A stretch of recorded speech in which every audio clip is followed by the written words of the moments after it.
Olá, bom dia para você que estava ligado na programação do SBT. Eu sou o Felipe Malta e agora é hora das notícias que mexem com a nossa vida. Jornalismo responsável. Mas se você me permite, do nosso jeito. Do seu jeito. Do jeito do SBT. Uma mulher, policial civil do Distrito Federal, foi presa por stalking. Ela invadiu a corregedoria da PCDF enquanto o ex-namorado prestava depoimento. O que é isso, Tatuzinho? Pois é, Malta, essa história aconteceu aqui na corregedoria da polícia, como você disse muito bem. Esse homem estava contando para a polícia o que aconteceu, essas ameaças sofridas aí por essa agente da Polícia Civil. Inclusive, ele estava contando que ela teria ameaçado ele cerca de 98 vezes em diversas ligações e mensagens. Mas só que essa agente chegou a ser presa e a gente conta os detalhes daqui a pouco. Malta. Em Valinhos, no interior de São Paulo, um adolescente de 14 anos matou o pai a tiros para defender a mãe.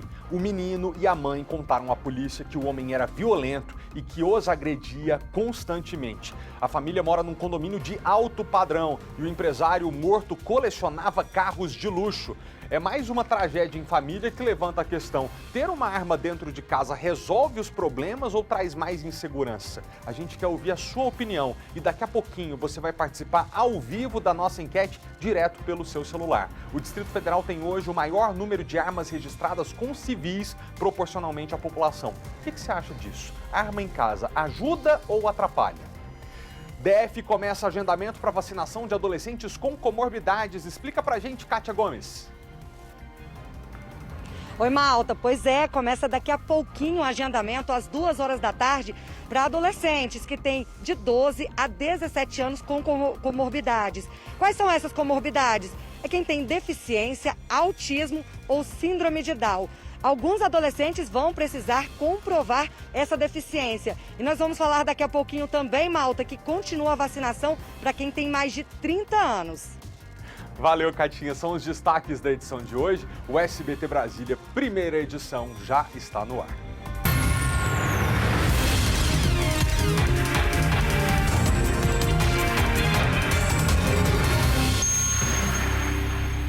Onze e 47, estamos ao vivo e a edição de hoje começa direto de Valinhos, no interior de São Paulo, onde está a repórter Amanda Campos. Em um condomínio de luxo, um adolescente de...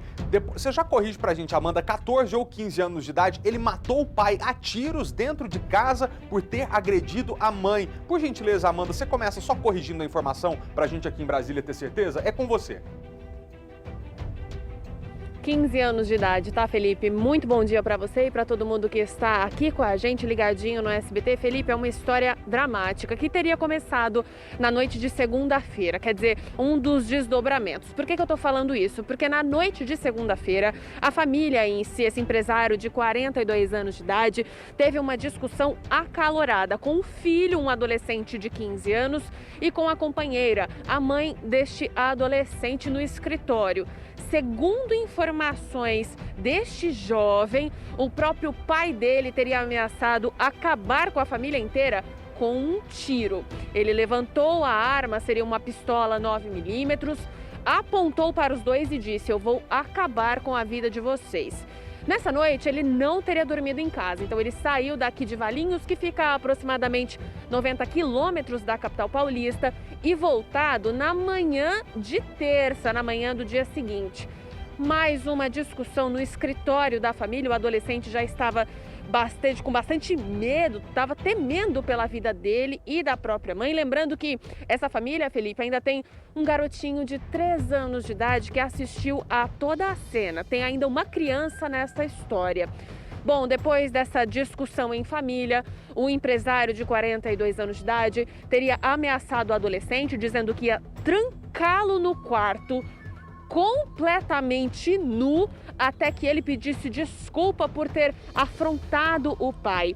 A mãe então estaria na cozinha quando começou a ser violentada por este homem. Abuso físico, nós estamos falando de tapa e de murro no rosto. Este adolescente que sabia onde o pai guardava armas, e eu estou falando de aproximadamente 9 armas em casa, entre essas armas uma submetralhadora, essas são informações já confirmadas pela Polícia Civil da região de Campinas, que está cuidando deste caso. E aí ele teria carregado essa pistola 9mm e atirado 3 vezes contra o próprio pai na garagem da residência neste condomínio fechado de alto padrão aqui na região de Valinhos. Bom, os próprios vizinhos teriam ouvido disparos e eles mesmos acionaram a polícia e também o corpo de bombeiros. Quando a equipe chegou ao local, encontrou este adolescente e o adolescente, quando viu os policiais, levantou as mãos e jogou a pistola 9mm no chão. Um dos vigias deste condomínio também estava na casa e ele explicou para os policiais: olha, eu fui acionado pela mãe do adolescente que estava desesperada. Eu cheguei aqui, acabei conversando com a família, nós também acionamos os policiais e o caso agora está na delegacia. O que acontece com este adolescente agora, Felipe? Ele já prestou esclarecimentos, tanto ele quanto a mãe, os dois estavam na cena do crime, obviamente, e ele deve responder pelo crime em liberdade. Isso porque, neste primeiro momento, os investigadores entendem que ele atirou contra o próprio pai, e é uma tragédia familiar sem tamanho, para defender a mãe. Ele achou que o pai, dessa vez, acabaria com a vida da mãe dele. Então, os dois deram depoimentos para o delegado de formas separadas, cada um em uma sala, mas os dois tiveram o mesmo tipo de depoimento. Então, provavelmente, esta é a verdade dos fatos. Este empresário, o Fabrício, ele já tem passagens pela polícia. Por qual delito? Bom, ele enganava as pessoas por estelionato, segundo informações da Polícia Civil. Então, este homem já tinha pelo menos 3 passagens pela polícia. A gente mostrou para o nosso telespectador, né, Felipe, muitos carros importados, né? Lamborghini, BMW, entre outros. Mas os policiais não sabem nem se esses automóveis estão todos no nome do empresário, porque ele utilizava laranjas para lavagem de dinheiro. Por que este homem é tão bem de vida, tão bem conhecido aqui na região de Campinas? Bom, porque ele mexeria então, na verdade, com sons, com sonorização de carro e também exportaria esse tipo de material para outros países. De forma lícita? Bom, quem vai responder isso agora é a investigação da Polícia Civil. Felipe. Amanda, muito obrigado pela participação. Eu diria isso agora. A gente aqui em Brasília não viu as imagens, mas você estava no Vem Pra Cá 1h30 atrás e a gente viu as imagens dos carros de luxo dessa família, vimos as imagens da casa onde a família morava e são coisas que mostram pra gente que dinheiro não necessariamente torna uma convivência familiar saudável e harmônica. Esse caso aconteceu num condomínio de luxo no interior de São Paulo. E Amanda, a gente trouxe essa notícia de São Paulo pra cá porque hoje o Distrito Federal tem o maior número de armas registradas na mão da população civil e a gente quer que você em casa participe com a gente. Esse é mais um caso que levanta polêmica. É seguro ter arma dentro de casa? E eu queria que a gente visse o que nós que estamos aqui agora ao vivo pensamos juntos. É só você que está assistindo o jornal nesse momento pegar o celular, apontar para o QR Code que está aqui na tela e responder: arma em casa traz mais segurança? Você pode dizer sim, eu preciso me defender, ou não, pode provocar uma tragédia. E logo mais a gente volta com uma reportagem, continua com a enquete e descobre qual é a sua opinião, você que está em casa. Amanda, muito obrigado, tá, pelas informações, bom trabalho para você aí em São Paulo. Ainda ao vivo, agora a gente fala com o repórter Paulo Vitor Tatuzinho. Uma policial civil do Distrito Federal foi presa depois de invadir a corregedoria da polícia, onde o ex-namorado dela prestava depoimento. Essa mulher está sendo investigada por stalking, que é aquele novo crime que entrou para o Código Penal esse ano e pune gente que persegue outra pessoa. Essa policial aí, por exemplo, tentou ligar para um ex 98 vezes, ameaçou esse homem por áudios e até ligou para o chefe dele para tentar intimidá-lo no local de trabalho. Tatuzinho, eu não vou nem comentar o outro processo que essa policial responde, vou deixar tudo com você, mas primeiro explica pra gente essa prisão mais recente. Boa tarde. Pois é, Malta. Boa tarde para você, meu amigo, a todos assistindo ao SBT 1 no DF no Entorno. A gente fala justamente aqui ao vivo, bem aqui em frente à diretoria da Polícia Civil, onde funciona também a corregedoria da PCDF. Era ontem à tarde, essa vítima de stalking estava prestando depoimento à Polícia Civil justamente sobre a acusada. A acusada que é uma agente da Polícia Civil do Distrito Federal, quando de repente essa agente chegou aqui na corregedoria ameaçando. A atrapalhando o depoimento dessa vítima, com quem mantinha relação no ano de 2018. Nessa história, a agente, ela foi presa na hora, assinou um termo e foi liberada. Mas para entender melhor essa história, Felipe, o que aconteceu? Essa vítima estava denunciada aqui na corregedoria porque já havia um processo rolando desde 2018. Por quê? Eles conheceram, né? Essa vítima conheceu a policial por meio de um aplicativo de relacionamento em 2018. Ali eles começaram a relacionar, mas só que foi um relacionamento cheio de muitas discussões. A vítima não estava gostando mais da relação. Foi quando a policial decidiu ameaçar o tempo todo essa vítima, um trabalhador de um banco aqui de Brasília. Essas ameaças consistiam em quê? Em ameaças de morte, inclusive diversas ligações, foram cerca de 98 ligações para a vítima dizendo: olha, eu sei onde você mora, eu sei quem são seus pais, eu sei que seus pais são idosos e essa história pode acabar de uma forma bem mal. Inclusive, nessa história, essa vítima, esse namorado dela, chegou a registrar uma ocorrência. A policial descobriu essa ocorrência, acabou ligando para o chefe dessa vítima no banco, ameaçando também, dizendo que se ele não retirasse a queixa, a situação ia ficar bem pior. Ou seja, foram diversas ameaças até que tudo parasse aqui na corregedoria. E ela ontem veio aqui novamente proferir mais ameaças e acabou sendo presa. Mas só que, Felipe, a história toda não para só aqui nessa ocorrência de 2018 contra esse namorado.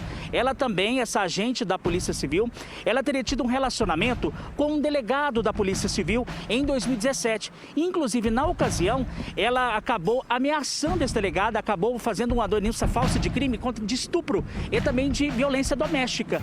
Na época, esse delegado que estava relacionado com ela, eles chegaram, o delegado acabou ficou no apartamento aí, eles tiveram uma relação consentida, mas só que a própria mulher, a agente, ela denunciou esse delegado por estupro. Esse caso segue, inclusive, sendo acompanhado pelo Ministério Público por andamento de investigação, ou seja, são diversas ameaças onde essa agente, ela é denunciada. Inclusive, Felipe, a nossa produção de jornalismo, a Vanessa Ferreira, a nossa produtora, esteve bem à frente desse caso, apurando todas as informações. Nós, inclusive, conversamos com o delegado por telefone. Ele nos disse o seguinte, em resposta a Vanessa Ferreira, uma nota. Ele informou que o caso ainda não teve uma decisão, mas que apurou junto ao Ministério Público do DF que chegou a pedir um pagamento de 10 salários mínimos à vítima, no caso o delegado, por danos morais, mas ainda não teve essa decisão. Agora, com relação a esse caso de ontem aqui de stalking, com relação ao namorado dela, o último namorado dela, que ele estava na corregedoria, nós tivemos também uma informação aí por parte da defesa. Sobre o caso de stalking registrado em 2018, o advogado do Simpol, que acompanha o caso, disse, ele não atendeu nossas ligações, mas nós temos a informação também precisa e apurada aqui da Corregedoria da Polícia Civil, que nos informou por meio da nossa produtora Vanessa Ferreira o seguinte: a arma da policial foi recolhida por precaução, ela está afastada por tempo indeterminado e ela está passando, segundo informações aqui da polícia apurada, por problemas psicológicos. E ela assinou um termo e foi liberada. Ou seja, a polícia ainda disse aqui que ela invadiu a corregedoria na hora em que ele prestava depoimento e acabou sendo presa e liberada justamente por essas questões de problemas psicológicos. Lógico que a investigação continua, tanto do caso desse último namorado, né, desse trabalhador de uma agência bancária aqui do DF, bem como também aquele caso lá atrás de 2017 envolvendo um delegado da Polícia Civil. Felipe Malta. Obrigado, Tatu. Essa era a minha preocupação, saber se ela estava trabalhando, porque uma policial civil tem porte de arma, anda com arma e liga para um ex 98 vezes, invade o depoimento de outro, que ela também stalkeava, acusa falsamente um outro ex-namorado de estupro, quer dizer, não pode estar trabalhando e com arma, né, em punho, porque se está passando por problemas psicológicos, realmente tem que ser afastado. Que bom.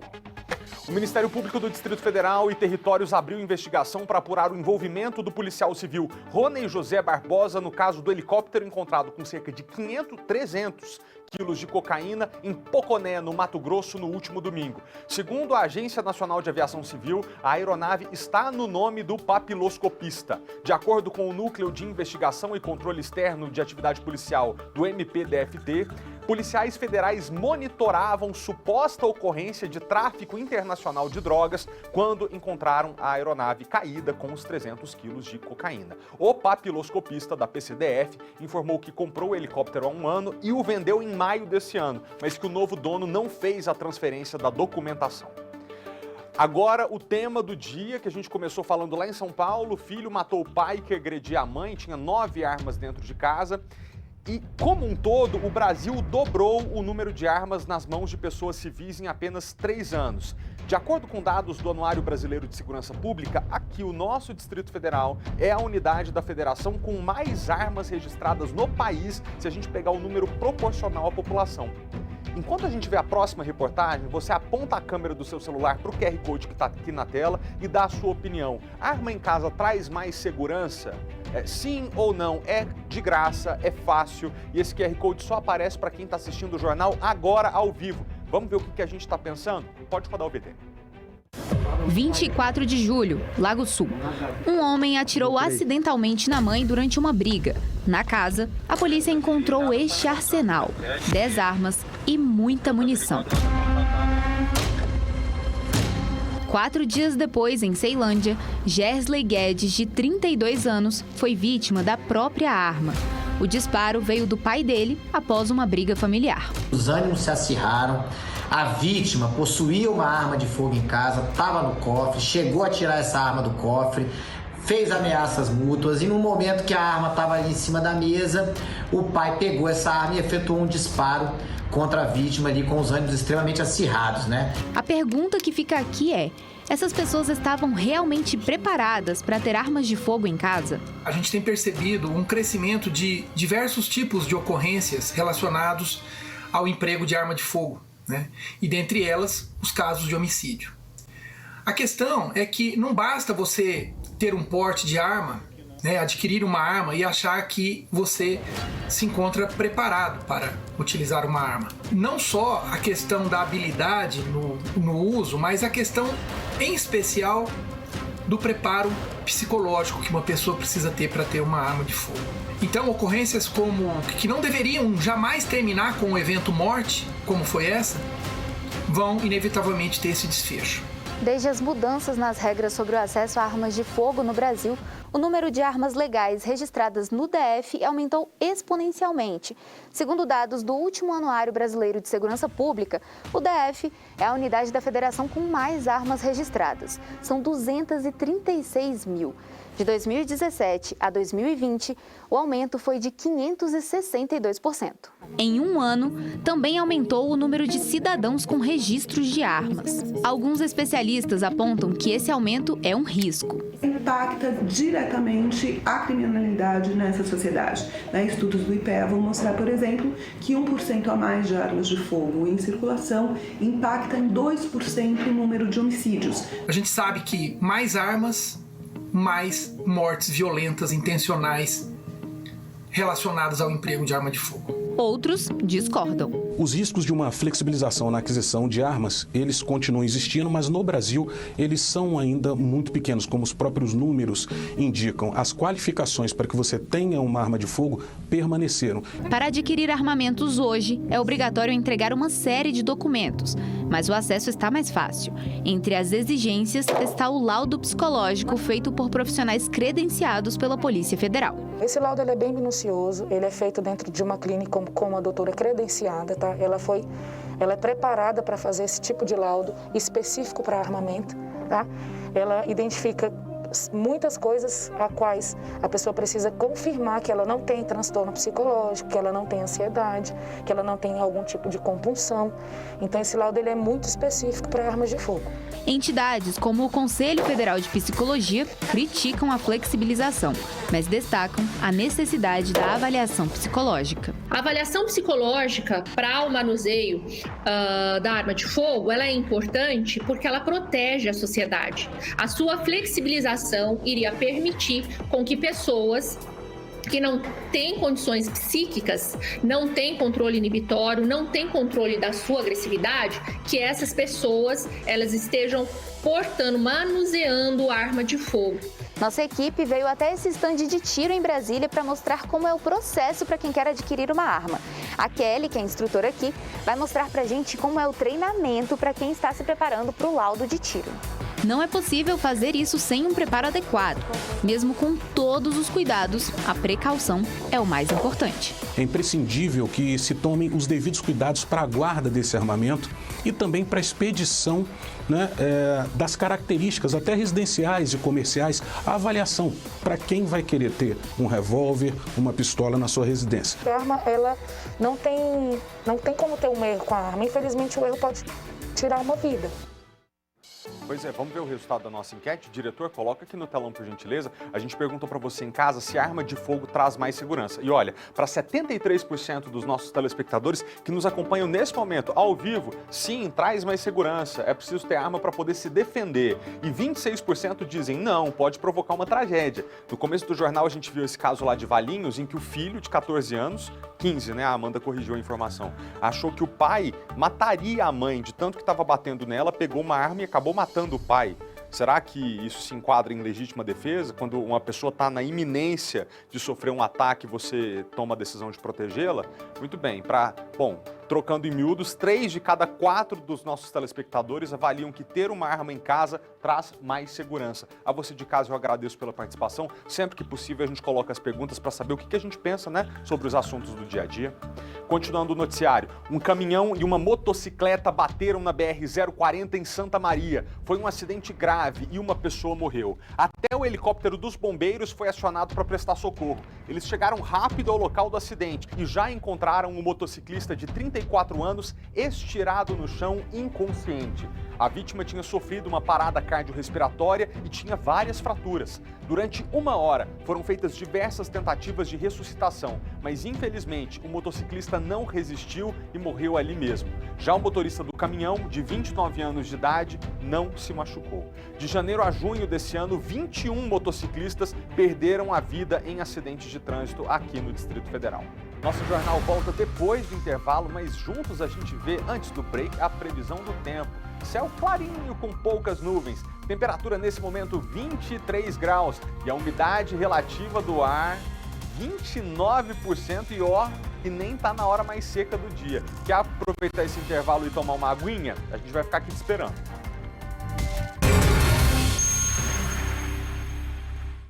Estamos de volta agora a 12h13 ao vivo. Pessoal, amanhã voltam as aulas na rede pública de ensino, mas tem muitos pais com opiniões diferentes sobre esse retorno. Qual é o impacto para a saúde física e mental da criança? A gente foi saber de especialistas como essa volta às aulas vai afetar os alunos.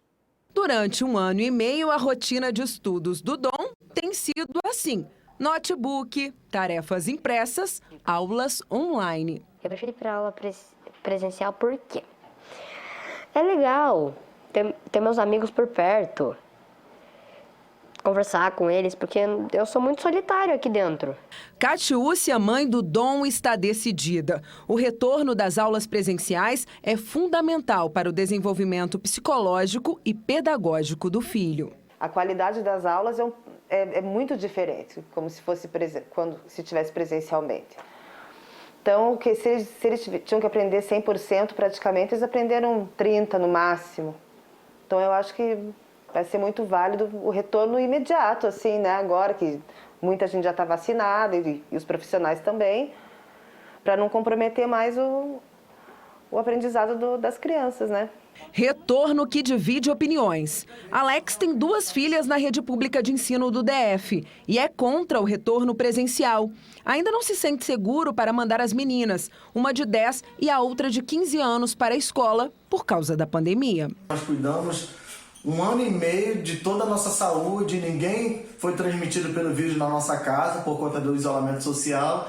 E agora, de forma autoritária, a gente tem que enviar nossas filhas para a escola. Nem todos os servidores da educação estão vacinados. Então, como é que a gente pode enviar nossas crianças que também não estão vacinadas para dentro da escola, para ter todo esse tipo de relação social sem pessoas que estão vacinadas? O Distrito Federal tem mais de 835 mil crianças e adolescentes, de acordo com o IBGE.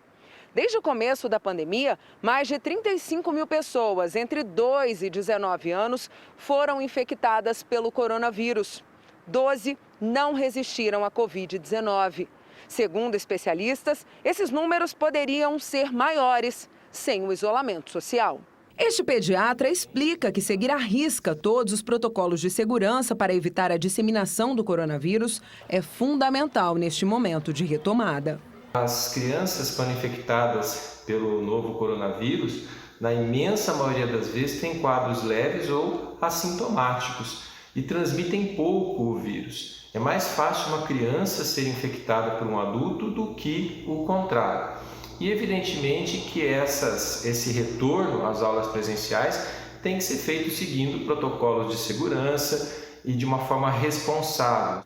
Para esta psicóloga, o ambiente escolar é fundamental para a socialização. A escola ela oferece algo que é fundamental para o desenvolvimento, que é a socialização entre os pares.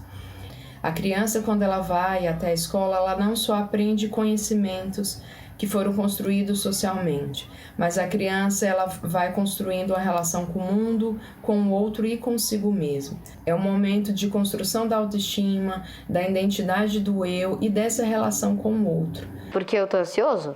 Para ver meus amigos, para estudar, porque eu gosto de aprender, eu gosto de ficar inteligente. Gente, quantos anos tem esse menino? Que gracinha, parabéns, Dom. Tô na torcida para que seu retorno às aulas satisfaça tudo que você quer. Ver seus amigos de volta, voltar a conviver com todo mundo. Tem 8 anos de idade, já fala tão bem. A gente tá na torcida para que esse retorno às aulas seja saudável, seguro e proveitoso para todo mundo, para os pais, para as crianças. Boa sorte para vocês. Agora vamos falar de vacina, né, que é o que vai resolver os nossos problemas de vez da pandemia. Pois é, o agendamento da vacinação contra a Covid-19 para adolescentes com comorbidades começa hoje, tá? Nessa primeira etapa, podem lá fazer a marcação, o agendamento, as pessoas com idade entre 12 e 17 anos que tenham síndrome de Down ou autismo. Também podem agendar adolescentes com deficiência. Eu vou deixar a Kátia Gomes, que está num dos pontos de vacinação, trazer a informação completinha pra gente. Kátia, com você. Oi, Malta. Olha, importante reforçar também que essas pessoas com comorbidades, né, esses adolescentes de 12 a 17 anos, eles precisam apresentar um relatório médico ou algum documento que comprove a comorbidade, como, por exemplo, uma carteirinha. E aí, para facilitar a vida dos pais ou responsáveis por esses adolescentes, a Secretaria de Saúde disponibilizou no site um relatório médico já pronto. Então, a pessoa precisa apenas levar ao médico, ele preenche esse documento e aí ela pode fazer já o agendamento. Só que antes do agendamento é preciso fazer um cadastro, né?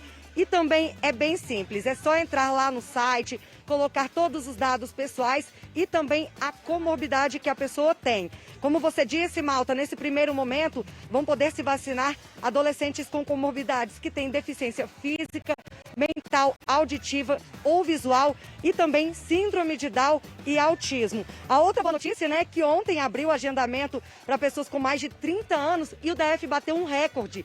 85 mil pessoas tomaram o imunizante, tanto a primeira dose como a segunda dose e também a dose única. Com isso, o DF já tem 62% da população vacinada com a primeira dose e 26% com as 2 doses. E você acha que é só, né, o pessoal que está vacinando que está animado? Não, olha só, o pessoal aqui que está aplicando as doses, né, tá todo mundo animado, dançando, inclusive, tá tocando o que aqui, olha? É o Tchan.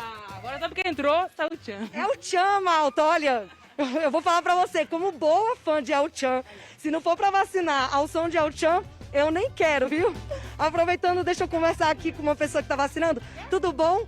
A expectativa estava grande para esse momento, né? Com certeza, não vi a hora, né? Agora que eu consegui trazer também minha esposa, a gente vai assinar tudo junto.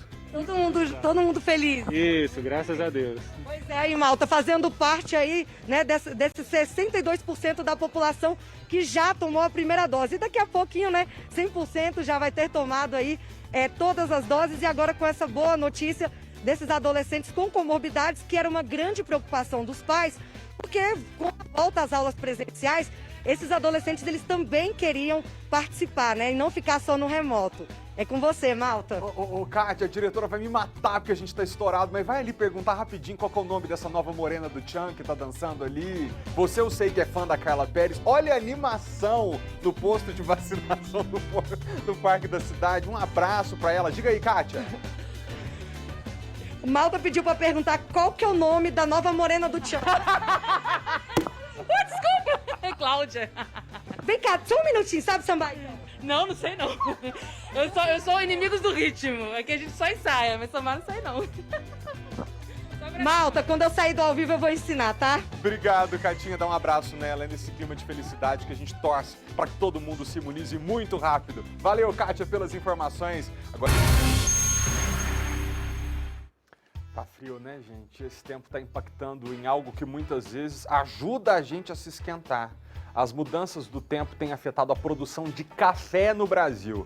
E com o preço da bebida subindo, os amantes do café, como eu, estão traçando as estratégias para não ter que dispensar essas xícaras durante o dia. Essa lavoura fica em Patrocínio, no Triângulo Mineiro. A geada que atingiu a região queimou toda a produção de café. O vídeo foi feito pelo Fábio, que é sócio-diretor de uma empresa de torrefação do produto no DF. Ele diz que desde 1970 não via uma safra tão comprometida. A quantidade de café mais afetado pela geada foi em Minas Gerais. E é justamente onde a gente compra 90% do nosso café. Os grãos que chegam aqui ficam armazenados em silos, que parecem barris de vinho. Em seguida, vão para o torrador a lenha, numa temperatura de 780 graus. Saem dali fervendo. Dá para imaginar o cheiro dessa fumacinha, né? Depois de um tempinho de descanso para esfriar, os grãos vão direto para o moinho. Saem de lá prontinhos para serem embalados e distribuídos no Distrito Federal e em torno. Eu vou confessar que o meu dia só começa depois de um cafezinho, mas a bebida tem deixado um gosto amargo para o consumidor. É que o preço tem subido.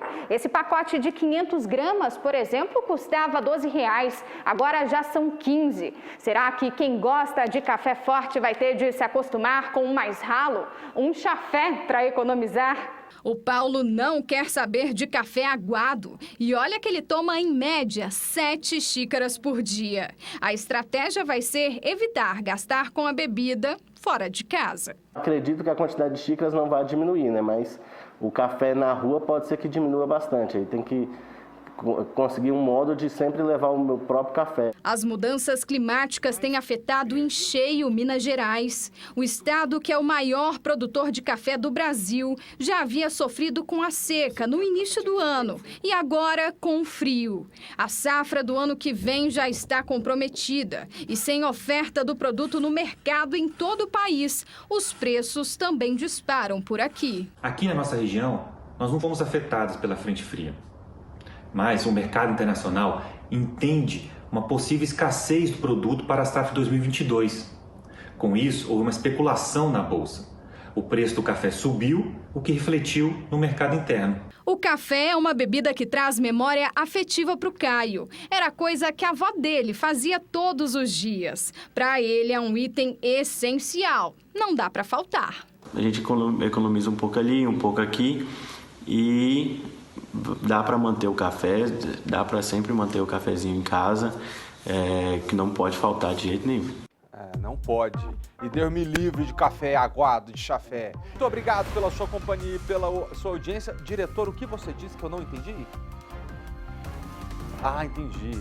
Vai encerrar com imagens ao vivo da loira do Tchan, que é a nossa repórter Kátia Gomes, e da morena do Tchan, que é a servidora da saúde, que estão as duas na maior festa fazendo vacinação no Parque da Cidade. Boa tarde para você e até amanhã.